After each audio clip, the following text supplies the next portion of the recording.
नमस्कार, स्वागत है आपका हॉर्नबिल टीवी भारत पर। आइए एक नज़र डालते हैं अब तक की खबरों पर।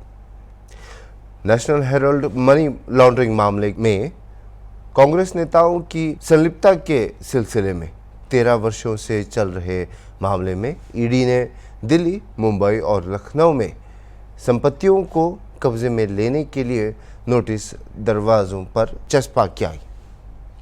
लखनऊ के मुख्य गेट पर चस्पा नोटिस में कहा गया है कि यह संपत्ति अवैध रूप से अर्जित की गई है और अब से इसे जब्त किया जा रहा है। यह मामला 2012 से पूर्व केंद्रीय मंत्री सुब्रमण्य स्वामी द्वारा दायर परिवाद से शुरू हुआ है, जिसमें कांग्रेस के शीर्ष नेताओं पर धन के गलत हस्तांतरण के आरोप लगाए गए थे, जिसके चलते पार्टी के आक्रोश फैला गया था। केंद्र सरकार मुर्दाबाद मुर्दाबाद।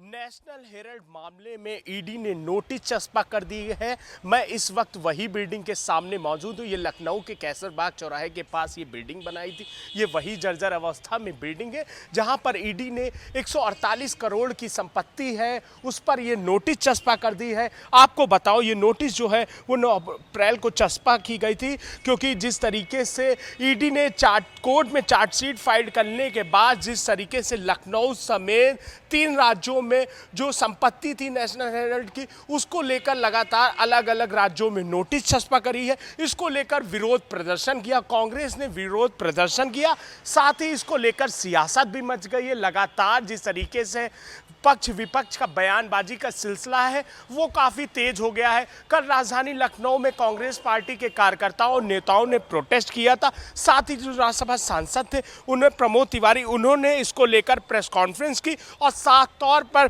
बीजेपी की जो तानाशाही है उन पर सख्त कहते हुए बयान दिया। कहा कि कांग्रेस पार्टी को प्रताड़ित किया जा रहा है, जिसको लेकर लगातार ईडी की जो ये बड़ी कार्रवाई है, जो चार्जशीट फाइल करी है, उसके बाद जिस तरीके से कांग्रेस पार्टी में है, कहीं ना कहीं वहाँ पर टेंशन बन गई है। अब आगे देखना होगा चार्जशीट फाइल होने के बाद क्या निर्णय निकल कर आता है। ये तो बड़ा फैसला होगा और देखने वाला विषय होगा। वीडियो जर्नलिस्ट अनिल सैनी के साथ निहाल पांडे, हॉर्नबिल टीवी, लखनऊ। उत्तर प्रदेश परिवहन विभाग ने महिलाओं के सशक्तिकरण की दिशा में एक महत्वपूर्ण कदम उठाते हुए केवल महिला उम्मीदवारों के लिए रोजगार के अवसर शुरू किए हैं। इस पहल के तहत लखनऊ में एक विशेष रोजगार मेले का आयोजन किया गया है। उत्तर प्रदेश राज्य सड़क परिवहन के क्षेत्रीय प्रबंधक कार्यालय में कई महिलाएं भर्तियों में हिस्सा लेने के लिए कतार में खड़ी थी। यह भर्ती 5000 कंडक्टर पदों को भरने के लिए की जा रही है, जिसे विभाग की सीधी निगरानी में आयोजित किया जाएगा। यह कदम महिलाओं के लिए समावेशिकता और आत्मनिर्भरता की दिशा में एक मजबूत प्रोत्साहन माना जा रहा है। मैं रैबली से आई हूँ। क्या नाम है मैम आपका? मेरा कृष्णा नाम है। मैं रैबली से आई हूँ और ये परिचालक की कंडक्टर की भर्ती के लिए, और सुबह से हम लोग परेशान हो रहे हैं। अभी तो नंबर लंच हो गया, अभी बैठे हुए हैं, इंतजार कर रहे हैं। क्या क्वालिफिकेशन क्या है? मेरा MA B.Ed। क्या कर सर, कहीं वैकेंसी कहीं निकल ही नहीं है तो आदमी क्या करेगा? बेरोजगार बैठेगा नहीं पढ़ लिख के, तो पैसा बर्बाद करेगा। तो ठीक है। क्या नाम है, कहाँ से आई हैं? मेरा नाम अनन्या राज है और मैं बंथरा से आई हूँ, जिला लखनऊ से। और मेरी क्वालिफिकेशन है D.Pharm कंप्लीट और BSc एग्रीकल्चर चल रहा है। तो मैम, ये परिचालक की जो वैकेंसी निकली है उसमें आप अप्लाई कर रही हैं, क्या कुछ सोच के आई हैं? और वैकेंसी निकल ही नहीं रही है किसी और फील्ड में, तो इसी में ही आ गए। किनके साथ आई हैं आप? अपने पापा के साथ। बोलिए। सर मेरा नाम रोहिणी है, मैं डिस्ट्रिक्ट सीतापुर से आई हुई हूँ। क्या क्वालिफिकेशन क्या है? सर BA कंप्लीट है। ये कंप्लीट है। जी सर। किस सोच के साथ मैम यहाँ आई हैं परिचालक की भर्ती में आप अप्लाई करने? सर और कोई वैकेंसी निकल नहीं रही है, इसलिए सर जब तक नहीं मिल रही तब तक मैंने सोचा कि यही सही है। कब से आई हुई हैं? बहुत देर हो गई है, 12 बजे मैं आ गई थी। कैसी व्यवस्था है यहाँ पर? सही है सर। ठीक है। क्या नाम है ma'am? Meena, wife of late Chandramohan Rao, कहाँ से आई? कानपुर से। कानपुर से आई हैं। क्या जी। क्वालिफिकेशन है ma'am? Graduation triple C. Graduation triple C. अच्छा, ट्रिपल सी। हाँ, हिंदी इंग्लिश मैम, टाइपिंग। परिचालक की भर्ती में आप अप्लाई कर रही हैं, क्या कुछ सोच के आई हैं? जॉब चाहिए, हस्बैंड है नहीं, प्राइवेट कर रहे हैं, वहाँ सैलरी नहीं है, इसलिए। तो कानपुर का भी डाला है, गए थे, इतनी अच्छी सुविधा थी वहाँ, पानी की हर चीज़ की व्यवस्था थी। ऑफलाइन अलग लाइन बन के फॉर्म जमा हो रहे थे और ऑनलाइन अलग। यहाँ पे ऑनलाइन वालों को फर्स्ट प्रायोरिटी दिया गया है, प्रायोरिटी दी गई है और हम लोग बैठे ऑफलाइन वाले। यहाँ क्या पैसा लेकर? अब ये सब नहीं जान सकते हम, हमें नहीं मालूम है, पर अदर वालों को मतलब कानपुर, लखनऊ, रायबरेली, बाराबंकी सुबह 9 बजे के हम लोग आए, सिर्फ इन्हीं लोगों को प्रायोरिटी दी जा रही है। बाकी अदर तो बैठे हुए हैं, अदर को तो बुला ही नहीं रहे हैं। कब से बैठे? तो ये क्यों कर रहे हैं ये हम लोगों को पता ही नहीं। हम लोग 9 बजे के आए हुए, 9 बजे के बैठे हुए हैं। बहुत भीड़ थी, पर वो जो वहाँ पे जो बुला रहे हैं केवल लखनऊ, रायबरेली और बाराबंकी बस। तो इतनी दूर दूर से लेडीज़ आई हैं, सबको घर पहुँचना है टाइम से, पर ना पास के पहले ले रहे हैं। नहीं। महिलाओं को सशक्त बनाने और कमज़ोर समुदायों को समर्थन करने के लिए मध्य प्रदेश के मुख्यमंत्री डॉक्टर मोहन यादव ने लाडली बहन योजना के तहत 1,27,00,000 महिलाओं के बैंक खाते में सीधे 1,550 करोड़ रुपए स्थानांतरित किए हैं। यह घोषणा मंडला जिले के टिकरवाड़ा गांव में एक जन कल्याण कार्यक्रम के दौरान किया गया था। सीएम यादव ने सामाजिक सुरक्षा पेंशन योजना के तहत 56 लाख से अधिक लाभार्थियों को 340 करोड़ रुपए भी जारी किए। साथ ही उन्होंने मुख्यमंत्री कन्यादान योजना के तहत 1120 विवाह में भाग लेकर आशीर्वाद भी दिया। इस कार्यक्रम की शुरुआत मंडला की पारंपरिक शैला नृत्य से हुई और इसमें मंत्री संपत्तियां उड़के समेत कई सम्मानित जनों ने भाग भी लिया।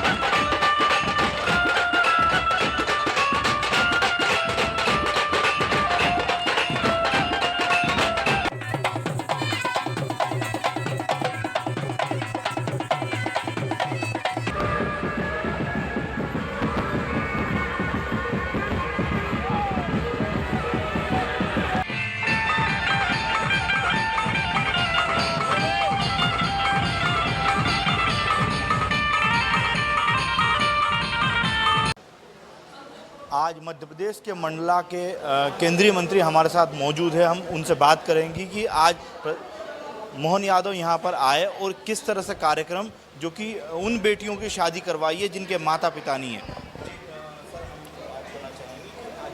कार्यक्रम हुआ है, संपन्न हुआ है, ये प्रधानमंत्री नरेंद्र मोदी से लेकर यहाँ तक की योजना। देखिए, बहुत सारी योजनाएं और विशेषकर मुख्यमंत्री कन्यादान योजना है। आज लगभग 1100 से अधिक ऐसे हमारी कन्यादान योजना में जिनका रजिस्ट्रेशन हुआ था उनका ये विवाह का कार्यक्रम संपन्न हुआ है। मुख्यमंत्री जी आज इस कार्यक्रम पे शिरकत करने के लिए आए थे, आशीर्वाद देने के लिए। और ये जब से मुख्यमंत्री कन्या विवाह का कार्यक्रम खासतौर से मैं कह सकता हूँ कि मध्य प्रदेश में जब प्रारंभ हुआ तो मंडला से शुरू हुआ और इसलिए आज धीरे धीरे लोगों की संख्या बढ़ रही है और लोग बड़े उत्साह के साथ में इस प्रकार के कार्यक्रमों में उनकी भागीदारी हो जाती है, लोग आते हैं। पहले तो बहुत मुश्किल होता था और उनको सीधा उनके अकाउंट में 49,000 रुपये उनको देते हैं और 6,000 रुपये का बाकी साज सज्जा और बाकी चीज़ें हैं जो उनके अन्य खर्चे में आते हैं। और इस प्रकार के एक 55,000 रुपये कुल इन योजनाओं में स्वीकृत होता है, तो उसमें से 49 उनके सीधा अकाउंट में जाते हैं। और बाकी जन सहयोग से भी लोगों का अभी जैसे अलग अलग प्रकार के लोगों का सहयोग भी उस कार्यक्रम में रहता है। और ऐसे सामान्य तौर से गरीब बच्चे जो रहते हैं, बेटियां रहती हैं या उनके परिवारजन कभी असमर्थ रहते हैं, तो इस प्रकार की पूरी योजना है और इसमें ज़्यादा से ज़्यादा बच्चे शामिल हों और उनके वर वधुओं को जो आशीर्वाद देने के लिए आते हैं, तो इसे बड़ी संख्या में लोग आते हैं। बात करें हम अगर शासन और सरकार की, तो डबल इंजन सरकार है, प्रधानमंत्री नरेंद्र मोदी से लेकर मुख्यमंत्री डॉक्टर मोहन यादव तक, क्योंकि इन 4 वर्गों को विशेष तौर पर माना गया, उसमें महिला शक्ति को विशेष तौर पर माना गया है। तो महिलाओं के लिए आज 2 बड़ी सौगातें यहाँ पे की गई है, उस पर क्या कहना चाहिए? देखिए, ये निरंतर है जो हम हर महीने महिलाओं के लिए लाडली बहना योजना, उनको हर महीने हम जो सम्मान निधि है 1250 रुपये, वो आज पूरे मध्य प्रदेश की जो हमारी जो संख्या है 1,27,00,000, उन 1,27,00,000 बहनों को आज मंडला से उनको सीधा एक क्लिक के माध्यम से उनके खाते में पैसा चला गया। तो एक बड़ा स्कीम है और इसलिए महिलाओं के सशक्तिकरण के लिए सरकार ने बहुत सारी योजनाओं पर ध्यान केंद्रित किया है। आज चाहे लाडली बहनों का हो और चाहे हमारे एसएचजी ग्रुप के हो, आज 50% महिलाएं और बहुत बड़ी संख्या में लोगों की उपस्थिति, उसको लेकर के आपने देखा होगा कि लखपति बहनें, मैं कल 2 लखपति बहन मिले, एक कार्यक्रम में गया था मैं, केवल हम 30 लोगों को बुलाया। मैंने ऐसे ही सामान्य सहजता से पूछा, उसमें से 30 में से 2 हमारे ज़िले के 2 महिलाएं शामिल हुई इसमें। तो इस प्रकार का बहुत अच्छा महिलाओं को एक उत्साहजनक वातावरण है। रिजर्वेशन के बारे में अभी हमने 33% रिजर्वेशन विधायक और सांसद, अगला जो चुनाव होगा तो इस 33% लागू होगा। कानून बन गया है, इस बिल को पास कर दिया गया है, तो सरकार ने एक बहुत अच्छा निर्णय किया है महिलाओं के लिए। कांग्रेस को आप क्या कहना चाहो, क्योंकि कुछ दिनों से हम 5 दिनों से देख रहे थे लगातार लाडली बहना के पैसे न डालने और तारीख लेट होने से लगातार आरोप प्रत्यारोप का दौर चल रहा था कांग्रेस, उसको क्या कहना चाहेंगे? देखिए, ऐसा है, वो विरोधी दल के आदमी है। अरे भाई, आज कौन सी तारीख है? आज 15-16 तारीख है। 16 तारीख को कर्मचारी भी काम करता है तो कभी विलम्ब हो जाता है, कभी ट्रेजरी में विलम्ब हो जाता है। तो ये देखिए, ये कोई ऐसा नहीं है कि हम उनके साथ कोई नाइंसाफ़ी होता हो। भाई, नियमित हम करते हैं, कई बार ऐसा होता है कि हम 2 महीने का भी करते हैं, तो ऐसा भी होता है। हाँ, ये ज़रूर है कि अगर कांग्रेस ऐसा कहती है कि हम रोक दें, साल भर नहीं दें, तो उनका आरोप लगाना हम ये मान सकते हैं कि भाई कोई कमी है या किसी आर्थिक दृष्टि से कहीं हमारे जो सम्मान देते हैं उसमें कोई कमी, तो ऐसा कहीं देखने में तो नहीं आया। और इसलिए कांग्रेस के बाद देखिए, कहने के लिए कुछ नहीं है, तो अगर हफ्ते भर भी ऐसा हुआ तो कुछ ना कुछ आरोप लगाते हैं। और इसलिए कहना चाहते हैं कि देखिए, हमने शुरू किया है इस योजना को, तो जब तक ये योजना चलती रहेगी सरकार उनके साथ में खड़ी रहेगी। सब माँ भगवती की कृपा है और यही तो भारतीय जनता पार्टी है। जिस तरीक़े से देश के यशस्वी प्रधानमंत्री जी की अभिनव योजनाएं और माननीय मुख्यमंत्री जी की मुख्यमंत्री कन्यादान योजना, लाडली लक्ष्मी योजना, लाडली बहना, तो इन सारी योजनाओं का कमाल है। जिस तरीके से देश के यशस्वी प्रधानमंत्री जी ने 4 वर्ग को सामने रखते हुए, एक का महिला नारी शक्ति सशक्तिकरण, दूसरा युवा और तीसरा किसान और चौथा गरीब, तो जिस तरीके से काम कर रहे हैं तो निश्चित ही आप खुद देख रहे होंगे कि पूरे उत्साह के साथ आज लोग एक छोटे से गांव टिकरवाड़ा में आकर के और इतना उत्साह दिखाए। और मुझे बहुत प्रसन्नता हुई कि जिस तरीके से माननीय हमारे मध्य प्रदेश के यशस्वी मुख्यमंत्री डॉक्टर मोहन यादव जी ने भरपूर समय दिया और पर्याप्त समय देते हुए उन्होंने जिस तरीके से हमारे सभी लाडली बहनों के बारे में, महिलाओं के बारे में, क्षेत्र के विकास के बारे में उन्होंने सभी को संबोधित किया। और उसके साथ साथ जिस तरह से इसने तपतपाती चलचिलाती धूप में भी पूरी पब्लिक और पूरी जनता वहाँ पे खड़ी रही। और मैं सभी हमारे जनप्रतिनिधिगण, माननीय सांसद, हमारे वरिष्ठ नेता उनके प्रति और हमारे सभी माननीय विधायकों के प्रति, सभी हमारे शासन प्रशासन, मीडिया और वर वधुओं के प्रति हृदय से बहुत बहुत आभार व्यक्त करती हूँ। और आभार व्यक्त करती हूँ हमारे मध्य प्रदेश के यशस्वी मुख्यमंत्री जी का, कि जिन्होंने इतना अमूल्य समय निकाल करके व्यस्तम क्षण के बाद भी वो आए और आकर के पूरे मंडला विधानसभा की ये शादियाँ थी और पूरी शादी में वो पूरी टाइम दिए। ये इनके लिए, इनके प्रति भी मैं हृदय से बहुत आभार व्यक्त करती हूँ। ईश्वर उनको हमेशा अच्छा रखे और ऐसे ही आगे बढ़ाती रहे। जी सबसे पहले हम आदिवासी जिले मंडला में निवास करते हैं। मंडला की ओर से, मंडला की सारी जनता की ओर से आप सभी का बहुत बहुत अभिनंदन। और आज ये जो कार्यक्रम हुआ था, मंडला के इतिहास में पहली बार इतना बड़ा आयोजन हुआ है कि एक साथ 1200 शादियाँ एक जगह में संपन्न हुई हैं, जिसमें हमारे क्षेत्र के जो कैबिनेट मंत्री माननीय संपत्ति उइके जी का महत्वपूर्ण भूमिका है। साथ में हमारे सांसद महोदय जी फग्गन सिंह कुलस्ते हमारे क्षेत्र से प्रतिनिधित्व करते हैं। ये जो आयोजन हुआ है, इसमें आज लगभग एक स्थान पर लगभग 30 से 35 हज़ार लोग इकट्ठे थे, जिसमें 1200 तो मात्र वर और 1200 वधु, 2400 उनकी संख्या थी और उनके परिवार से 5-5 लोग आए थे। तो ये आयोजन हमारे क्षेत्र की शान है। और आज का दिन ऐसा रहा है हमारे क्षेत्र के लिए उल्लेखनीय कि आज पूरे मध्य प्रदेश की नज़र ग्राम टिकरवाड़ा जिला मंडला की ओर थी, क्योंकि आज का दिन ऐसा दिन था कि लाडली बहना की जो इस महीने की किस्त थी वो टिकरवाड़ा गाँव से और एक सिंगल क्लिक के माध्यम से माननीय मुख्यमंत्री मोहन यादव जी के द्वारा एक क्लिक के माध्यम से और पूरे मध्य प्रदेश की बहनों के खाते में और लाडली बहना की राशि डाली गई है। तो हमारे क्षेत्र के लिए बहुत गौरव की बात है कि इतना बड़ा आयोजन हमारे क्षेत्र में हुआ। माननीय मुख्यमंत्री जी ने अपना महत्वपूर्ण समय हमारे क्षेत्र को दिया और हमारे क्षेत्र में आकर के और संपूर्ण मध्य प्रदेश की लाडली बहनों को यहाँ पर लाडली बहना की जो सम्मान राशि प्रदान की है, हमारे क्षेत्र के लिए, हम सभी कार्यकर्ताओं के लिए बहुत गौरव की बात है। और निश्चित रूप से हमारे क्षेत्र की गौरव है। माननीय संपत्ति उइके जी कैबिनेट मंत्री हैं, हमारे क्षेत्र से लाडले सांसद हमारे फग्गन सिंह कुलस्ते जी हैं, जो कि कैबिनेट मंत्री केंद्र सरकार में रह चुके हैं। ऐसा नेतृत्व हम सभी लोगों को मिला है। हम कार्यकर्ता बहुत बहुत धन्य हैं कि ऐसा नेतृत्व हमें मिला है, जिनके नेतृत्व में हम सभी कार्य कर रहे हैं। अभी के लिए इतना ही, और खबरों के लिए आप देखते रहिए हॉर्नबिल टीवी।